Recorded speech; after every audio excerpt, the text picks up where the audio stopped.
દોસ્તો, હું છું નીલમ અને નીલમ ઘરેલું ઉપચારમાં તમારું સ્વાગત છે।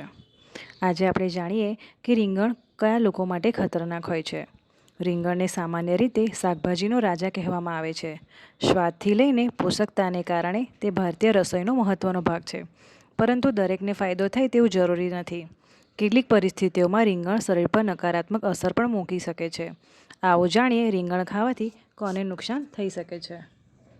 રીંગણને શાકભાજીનો રાજા કહેવાય છે। સ્વાદ અને પોષણથી ભરપૂર રીંગણ અનેક આરોગ્ય લાભ આપે છે, પણ દરેક વસ્તુની જેમ તેના કેટલાક નુકસાન પણ હોઈ શકે છે। કેટલીક પરિસ્થિતિઓમાં રીંગણનું સેવન આરોગ્ય માટે સમસ્યા ઊભી કરી શકે છે, ખાસ કરીને એવા લોકો માટે જેમને ખાસ રોગ કે સ્થિતિ હોય। એટલે રીંગણ ખાવા પહેલાં તેના દુષ્પ્રભાવ અને સાવચેતી વિશે જાણવું જરૂરી છે। તો આપણે આગળના વિડીયોમાં જોઈએ કે કેવા કેવા લોકોએ રીંગણ ના ખાવા જોઈએ। મિત્રો, આયુર્વેદ અનુસાર રીંગણની તાસીર ગરમ અને ગેસ ઉત્પન્ન કરનારી હોય છે। એ કારણે તે પાચનતંત્ર પર દબાણ ઊભું કરી શકે છે। જેમને એસિડિટી, ગેસ અથવા પેટ ફૂલવાની સમસ્યા હોય તેમના માટે રીંગણ ખાવું નુકસાનકારક બની શકે છે। ગર્ભવતી મહિલાઓને રીંગણના સેવનથી દૂર રહેવાની સલાહ આપવામાં આવે છે। રીંગણમાં રહેલા ફાઇટો હોર્મોન ગર્ભાશયને ઉત્તેજિત કરી શકે છે, જેના કારણે ગર્ભપાત અથવા અન્ય જટિલતાઓ થઈ શકે છે।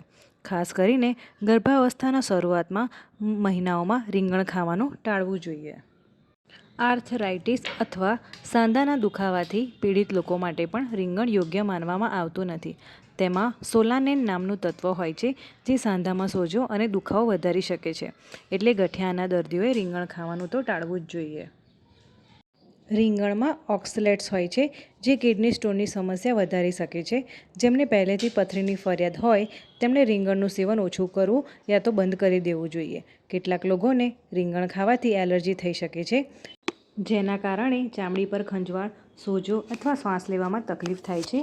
ખાસ કરીને નાના બાળકો અને સંવેદનશીલ લોકોએ રીંગણ ખાવાનું ટાળવું જોઈએ। ડાયાબિટીસના દર્દીઓ માટે પણ રીંગણનું મર્યાદિત સેવન જ યોગ્ય છે। જો કે તે બ્લડ શુગર નિયંત્રિત રાખવામાં મદદ કરે છે, પરંતુ તેને વધારે માત્રામાં ખાવાથી બ્લડ શુગર લેવલ અસ્થિર થઈ શકે છે। તો દોસ્તો, આ હતા રીંગણ ખાવાના નુકસાન। તો જે લોકોને આ બધી વસ્તુઓ થતી હોય તેમણે રીંગણ ના ખાવા જોઈએ। મિત્રો, મારો આ વિડીયો જોવા માટે તમારો ખૂબ ખૂબ આભાર। તમને મારો આ વિડીયો કેવો લાગ્યો તે કમેન્ટ કરીને જરૂર જણાવજો। મારા વિડીયોને લાઇક કરજો, શેર કરજો અને મારી ચેનલ નીલમ ઘરેલું ઉપચારને સબસ્ક્રાઈબ કરજો।